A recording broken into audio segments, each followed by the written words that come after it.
Finally এই দেখো বাচ্চাকে বাইরে বের করে ফেলেছি, কত বড় হয়ে গেছে দেখো। ওরে ভাই,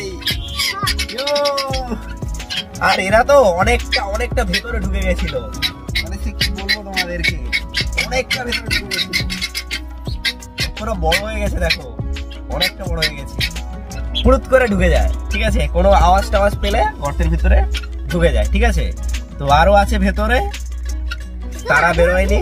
ভাল লাগছে, হেভি লাগছে, ভাল লাগছে। তোমরা দেখো কতটা বড় হয়ে গেছে।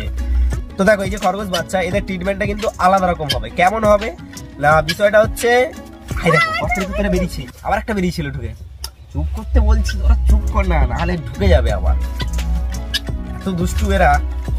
তো ক্যাট মিল্ক কেনা আছে, এই যে গর্তের ভেতর থেকে বাইরে বেরোনো স্টার্ট করছে। ওই দেখো বেরোচ্ছে, বাচ্চা ঢুকে গেল।